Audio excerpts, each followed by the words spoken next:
The Purim, as we know, Chazal tell us, Purim is going to be one of those Yom Tovim, which Be'ez Hashem, even once Mashiach comes, we're still going to continue to keep Purim. It's one of those Yom Tovim that will still be there. It's a fascinating Yom Tov in a variety of different ways. I want maybe like to share with you one or two ideas with regards to the eternity of this Yom Tov, in the message of the Yom Tov, and perhaps in also how the Nes came about, and therefore why we see that the Nes is eternal and it will last even beyond the time of Mashiach coming. Esther Amalka, in the sort of as the story is reaching the most tense part, where Haman has made his decree, all of Klal Yisrael are at his mercy, and a message is sent from Mordechai HaTzadik to Esther that she must go and intercede on behalf of Klal Yisrael and try and save them. There's a dialogue between Mordechai and Esther, which is of very interesting nature. The Malbim explains that Esther Amalka sends this message to Mordechai: why are you walking around in sackcloth? What's happened so terrible? Something must be going on, resulting from which you're walking around in this way. And the message is returned to Esther Amalka famously that yes, there is a decree. Mordechai Yoda is Kolash. Mordechai knew what the decree was. He knew why the decree was, and he knew that this was something that Klal Yisrael needed to do tshuva for. So he says to Esther, Klal Yisrael had this terrible decree against them. Haman wants to annihilate us. In fact, it's now Nisan. In Adar next year, his intention is to completely wipe us out on the 13th and 14th of Adar, the 13th of Adar. And this decree has already been written and signed and sealed with the signet ring of the king, and you need to go and sort that out. So Esther Hamalka says to him, okay, I'll go. And famously she says, I'll fast, you fast for me, and I'll go, I'll try. I've not been called into the king for over 30 days already. Someone who goes in uncalled is liable and likely to be put to death, but I'll risk my life for Klal Yisrael. And there's part of the dialogue which is hinted to in the Megillah, and as so much is hinted to and not said, the Maral calls it the Megillas Esther, the Megale HaHester, the revealing of what's actually healed.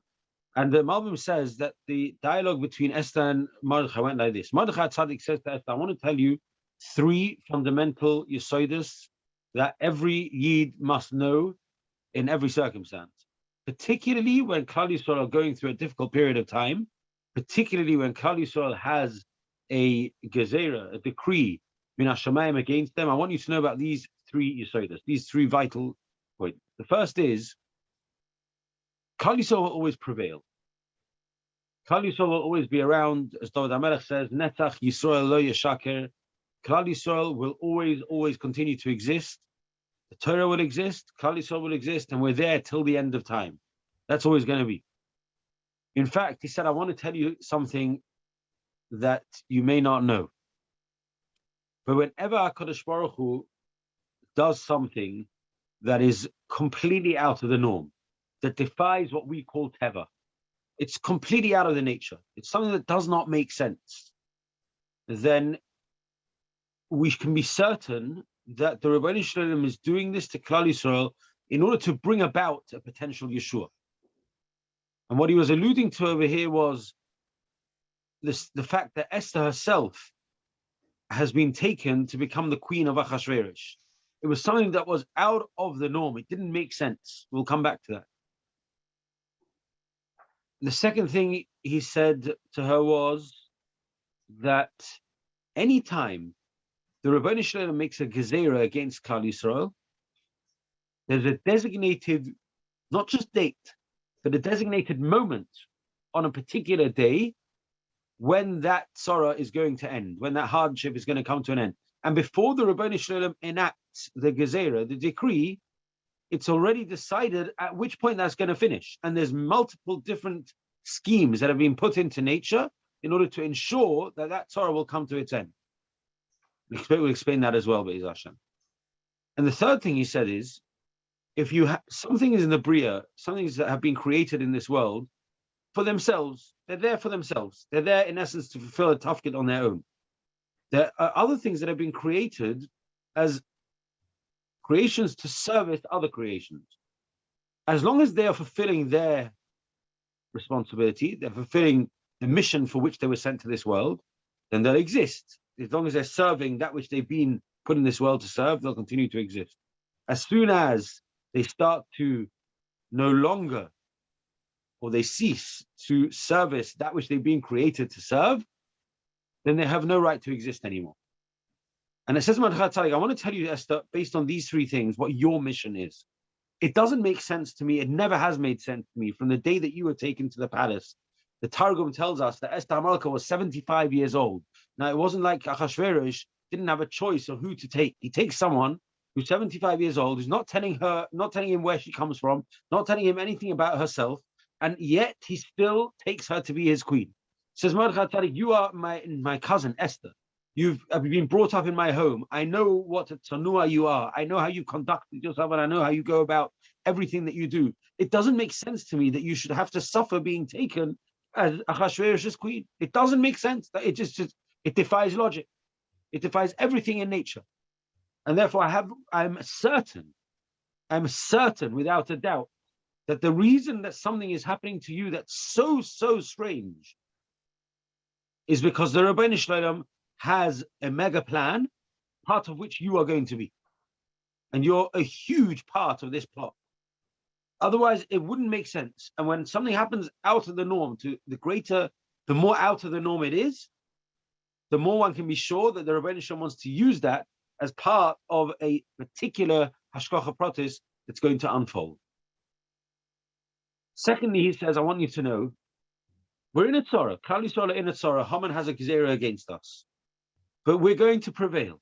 He, at the moment, is the most powerful man in the world, and he's set out a decree to get rid of every Jew from the face of the earth. One thing I know is we're going to live through this. How and what, I don't know yet. I'm not sure yet. I'm pretty sure, but I know we're going to survive. Because Klal Yisrael will always survive. In fact, more than that, says Mordechai, I know that before the Rabbi Shalom made this decree, he already had a designated moment by when the decree would end. So there's going to be a moment when this decree is going to end. So two things so far. First of all, the fact that you are in the palace makes no sense other than that you're there to bring about a tremendous miracle. Secondly, Klal Yisrael are going to survive. They will prevail. In fact, there's a designated moment when that's going to happen, that they're going to come out of this Torah. Thirdly, he says, certain things have been created in the Bria to serve others. You have been put in the Bria, he says with his Ruach HaKodesh, you've been put in the Bria to service Klal Yisrael. And you have been put here in order to extract Klal Yisrael from this Torah. In fact, he says to her, you know, Umi yoidea, im lo es kazois higat la malchus. Who's to know if it's for this moment that Klal Yisrael are going to come out of the Torah, that we're going to come out of the Torah? Who's to know if it's for that moment that you have been put in the palace? In fact, he says to her, as a rhetorical question, who's to know? I know that's why you're in the palace. And I know that that you are one of the people that can save us. But let me tell you as well, that there are a variety of different schemes that the Rebbeinu Shalom has put into nature that are going to bring about our Yeshua. You can be that one to bring it about. And if yes, you have the right to exist because you've been put there for Klal Yisrael. If you don't fulfill this, then you have no right to exist. Then you have no right to exist because you haven't fulfilled your mission. Amazingly, says the Malbim, Esther HaMalka turns around to Mordechai Tzaddik and he says to Mordechai, I want you to know, two of the three things that you've said, I always knew. I always knew this concept that she was brought up in Mordechai's home, so no doubt that she probably would have been told this, that when something happens out of the norm, there's no question about it. It's in order for there to be a tremendous part of Hashgacha Pratis is going to result from it. And I believe, therefore, that I am going to be part of a Hashgacha Pratis of saving Klal Yisrael. Yes, I believe that's why I'm in the palace. I knew that already. I also knew that I only have the right to exist if I'm going to help Klal Yisrael. If not, I have no reason to exist. Don't for a second think, Mordechai, the reason that I'm delaying is because I'm procrastinating, or because, well, I am a little procrastinating, or it's because I think I'm safe in the palace. I'll be high and dry, and the rest of you are going to suffer. No, chas v'shalom.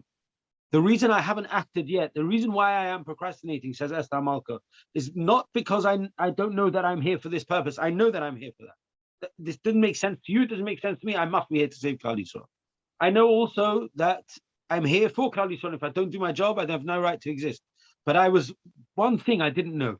This point that you've just told me, that come what may, there's a designated moment when this Torah is going to end, and come what may, Klal Yisrael will survive. That bit I didn't know. I thought it all rests on my shoulders. I knew that it was me. I knew that's why I'm in the palace. I knew I have this responsibility, but I'm afraid and I'm so worried that it all rests on my shoulder. And if I don't get it 100% right, then Klal Yisrael will go into oblivion from this scholars because I didn't act right in the way I didn't play it correctly. And therefore, that's why I'm delaying. I haven't been called for the last 30 days. What do I do? How do I go in? But now that you've told me that come what may, Klal Yisrael are going to be saved, even if I don't manage to, even if I don't have the merit, even if I don't have the source, they'll still be saved. If that's the case, I'm ready to put my life on the line. I will go and be Moshe Nefesh. But kasha avadati. If I disappear, I'll disappear. But at least Klal Yisrael will survive. That was the unbelievable Mesiras Nefesh of Esther HaMalka. Now the Maharal tells us that right at the beginning of the Megillah, at the end of Perek Beis, Mordechai famously overhears big son of Osiris plotting to poison Achashverosh. At this point, Esther hasn't told Achashverosh who she is, where she comes from, and he has no idea that there's a personal connection between her and Mordechai HaTzadik. One of her aides, Hasoch Daniel, is a messenger who's bringing messages between the two of them, but it's unbeknown to Achashverosh that there's any connection. And Mordechai sends a message to Esther, go and tell Achashverosh that these guys are plotting to kill him. Big son of Osiris want to kill him. Go and tell him. Mordechai doesn't say, go and say it in my name. He says, go and tell him. In fact, the Maharal says, why did Mordechai not tell Achashverosh himself? Mordechai was a prominent person in the kingdom. He already was well known. He was known as a Yid, a Talmid Chacham, one of the Sanhedrin. He could have gone into Achashverosh himself and said, Achashverosh, I heard that they're planning to plot. They're plotting to poison you. Why didn't he go himself? He says two reasons. The first was, as is the sensitivity of any great person in Klal Yisrael, one thing's exemplary about them is their midas tovos. Mordechai thought to himself, I could walk in there and take all the credit for myself. I'll be lauded with honor. I'll be given prestige because I've saved the king's life. But why should I take that for myself if I can benefit someone else? You know what? Let Esther get the credit. She's anyway there. She doesn't want to really be there. She's suffering. Let her get the credit. So he said to Esther, go tell Achashverosh that they're plotting to kill him. You don't need to say anything about me. In fact, he didn't mention his name at all. Take the credit, Esther. You take the credit. You know what Esther Malka does? Esther, the great person herself, is also so selfless. She goes in and says, no, I'm not going to take credit for myself. I'm going to go and tell the king that it's actually all Mordechai.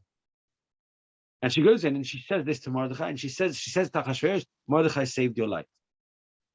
Immediately afterwards starts Perek Gimel.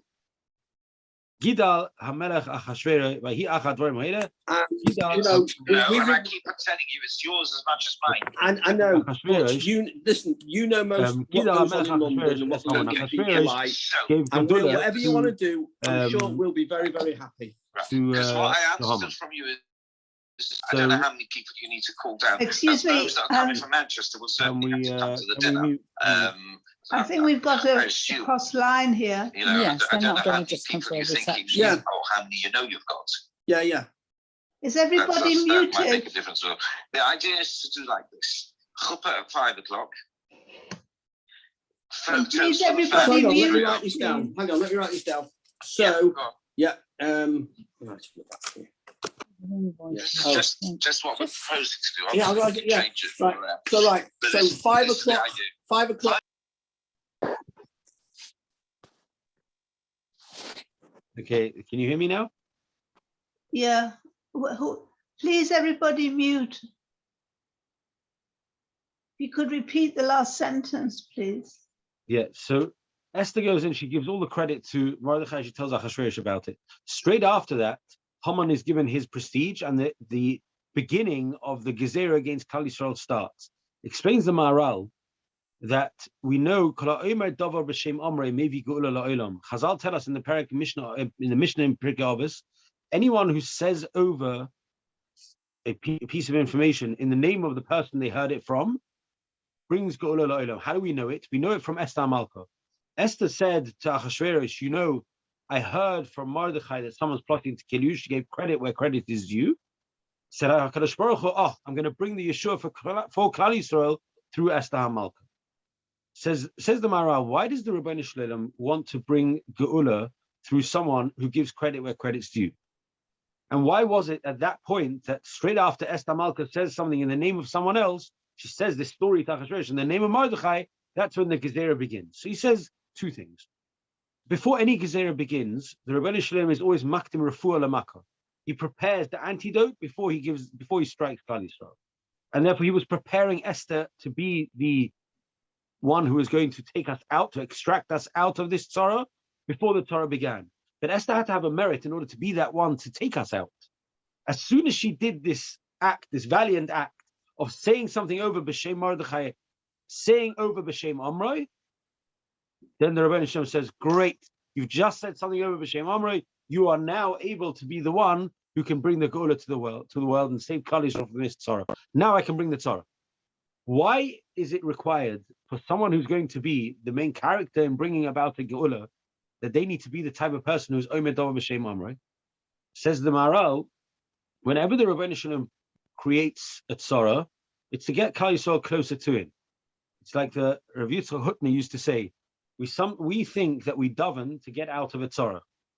It's actually the Rebbeinu Shalom who puts us into a tzara to get davening out of us. And the Rebbeinu Shalom puts us in a tzara. He wants us closer. We did tshuva, but Esther's going to get us out, because whenever there's a Yeshua, what is the result of a Yeshua? Tremendous kiddush shem shamayim. Everyone realizes there's tremendous hashgacha pratis.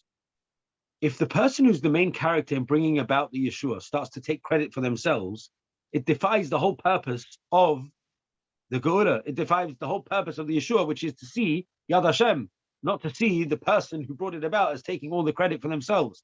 Says the Maharal, if we can, as soon as the Rebbeinu Shalom says, I have found someone who gives credit where credit's due, that's the type of person I'm going to use to bring about a Yeshua. Because when that Yeshua happens, they're going to give credit to me, to the Rebbeinu Shalom, and say it's hashgacha pratis rather than take credit for themselves. As soon as Esther had said over to Achashverosh, I heard something that saves your life, and I'm not taking credit, but I'll give credit where credit's due and give that to Mordechai Tzaddik, says the Rebbeinu Shalom, right, Esther, you now merit to be that one to bring Klal Yisrael out of this Yeshua. And Esther Malka understood that she would be the one to be able to do that.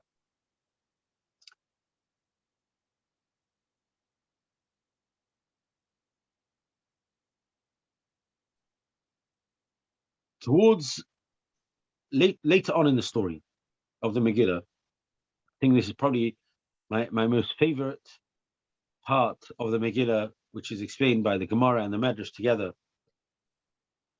Mordechai HaTzadik is sitting in the Beis HaKnesses in Shushan. Shushan had a shul, a mammoth shul, huge shul. On that Erev Pesach and second day Pesach of that year when Haman made his Gezerah, Klal Yisrael had a fast for 3 days. Everyone fasted 3 days. All the children, up until about age 18, went and sat in the shul of Shushan together with Mordechai HaTzadik. Thousands of children. And Mordechai HaTzadik was teaching them Torah.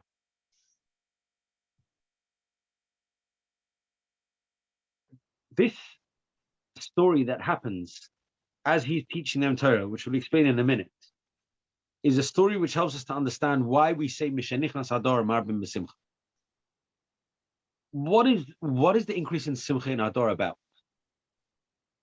The nace that happened of Purim wasn't a nace like the Yetzias Mitzrayim, where there was these open miracles that happened. The nace of Purim was where they were really covert nisim. It was what we call nisim nistorim, hidden nisim. But in hindsight, we understood that even in Golus, there's a tremendous hashgacha pratis that the Rebbeinu Shem looks after us with. There's a Gemara that tells us, Mibnei Bonov shel Haman harasha limdu Torah b'bnei Barak. Haman harasha had great-great-great-grandchildren who converted and taught Torah to Klal Yisrael. He somehow has a merit that he has great-great-grandchildren who end up teaching Torah in Klal Yisrael. Not only that, when the Gemara describes what an educator, what a Rebbe in Klal Yisrael should be like, the Gemara tells us it should be like, the Gemara in Bava Basra says, if you want to know what a teacher in Klal Yisrael should be like, someone who never forgets about his pupils, someone who never forgets about his students, that's like someone called Reb Shmuel Bar Shilas. Reb Shmuel Bar Shilas. He was someone who the Gemara tells us for 13 years he never tended to any of his own affairs. One time in 13 years he went back home and he was tending to his garden, and one of the Amiroim in the Gemara said to him, "Hey, you've neglected your Talmidim." And they said to him, no. He said to them, "Don't know, I've not neglected my Talmidim. Even when I'm not with them, my mind is always focused on them. I'm always thinking about them." And the Gemara tells us this was someone called Reb Shmuel Bar Shilas. When the Gemara tells us that Haman had great-grandchildren who taught Torah in Bnei Barak, the Mefarshim explains, you know who we're referring to? Someone called Reb Shmuel Bar Shilas. So one Gemara tells us that Haman has these great descendants who teach Torah in Bnei Barak, this Reb Shmuel Bar Shilas. Not only that, the Gemara describes him as being the greatest ever Rebbe, the archetype Rebbe, the exemplary Rebbe, the one we all take an example from, who never forgets about his Talmidim, Haman's great-grandchild. How was Haman Zoche to this? How did Haman merit to this? So Mordechai Tzaddik is sitting in this tremendous shul with thousands of Talmidim. And suddenly someone comes running in and says, "Mordechai, Haman's on his way to get you." Now we know the background to the story from the Megillah now. Mordechai wasn't aware of it at the time. Haman had been in the middle of the night to Achashverosh's house to try and tell him that he wants to hang Mordechai on the gallows. Achashverosh asked him, "What should I do to someone I want to give honor to?" Haman, thinking it meant himself, said, "Oh, give him the royal chariot, the royal garments, the royal crown, like on your coronation." And Achashverosh looked at him with rage and said, "Right, take everything you said you were about and do that to Mordechai, your arch enemy." So unbeknown to everyone else, Mordechai is there davening and fasting for 3 days with these children. And someone comes in and says, Haman's on his way. Mordechai was certain, say Chazal, that Haman was on his way to kill Mordechai. So Mordechai says to the children, "Get up and run for your lives, because if he comes in here and he kills me, he'll slaughter you as well." And the children said, "Mordechai, you're our Rebbe, we're not leaving you. If you go, we go with you." So Mordechai said, "If that's the case, then let's daven together." And they stood up and they began to daven. Well, naturally, the boys finished davening quicker than their Rebbe did.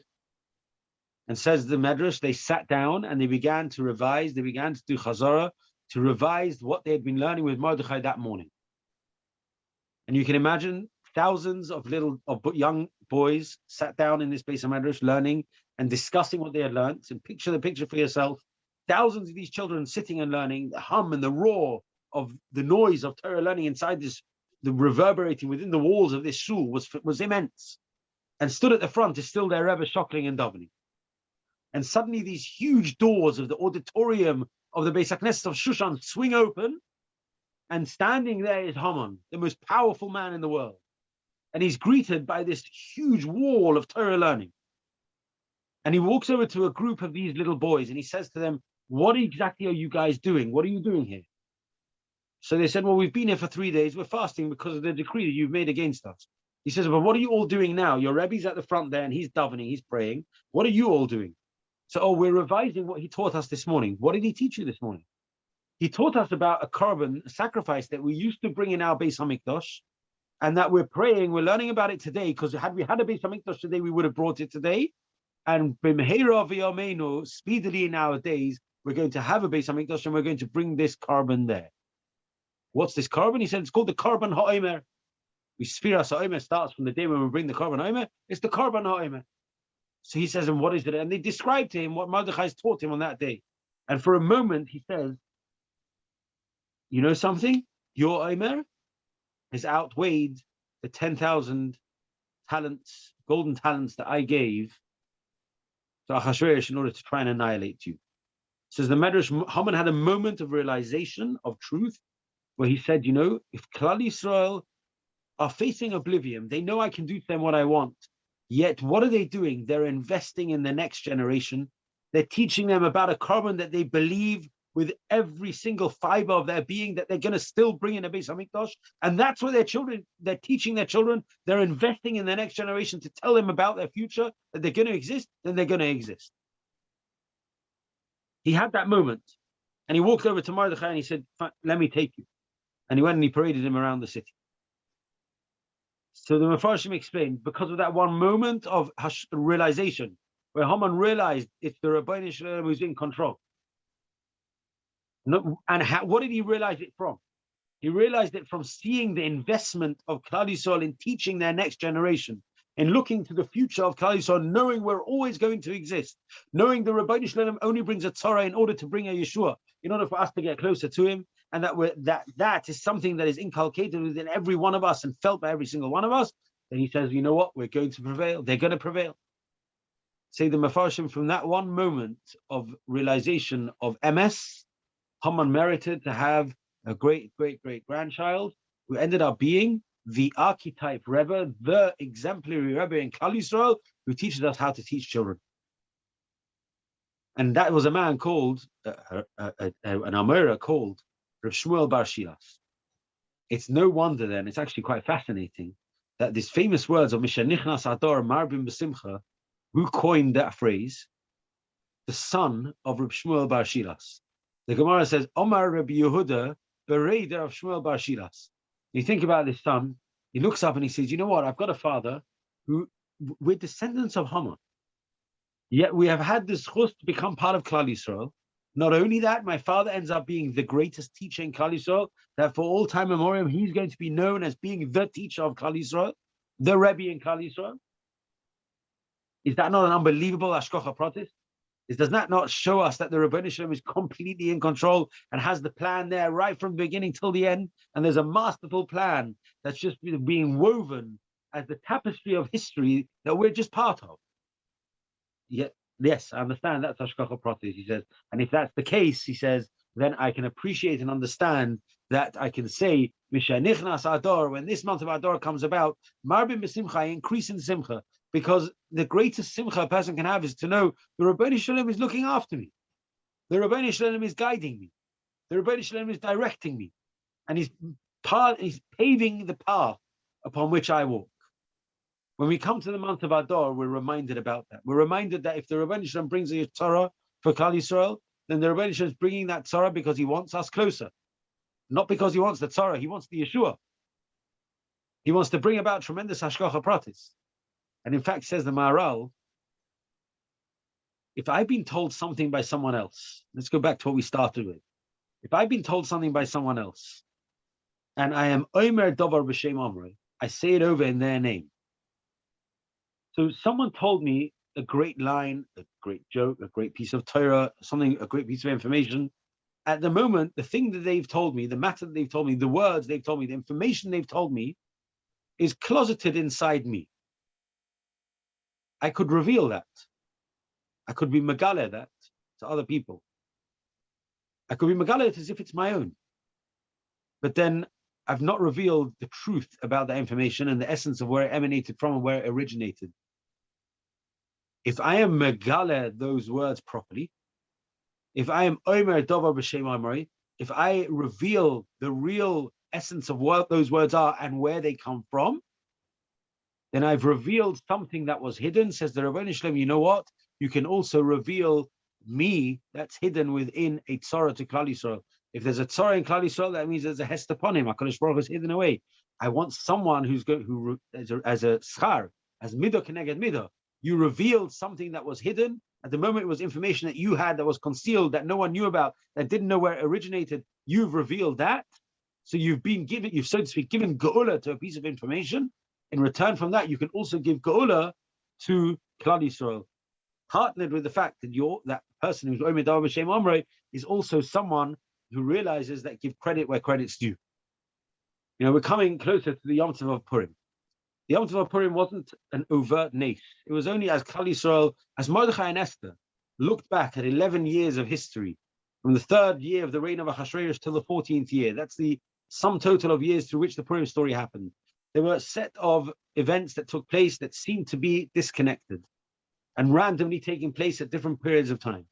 It took Mordechai and Esther to come to Klal Yisrael and a year later tell them, we want you every year to read this Megillah, and realize that over 11 years, there were events that seemed to be completely random, that seemed to be irrelevant, that seemed to be disconnected from one another, and they actually were part of a tremendous tapestry of events that led to this tremendous Yeshua.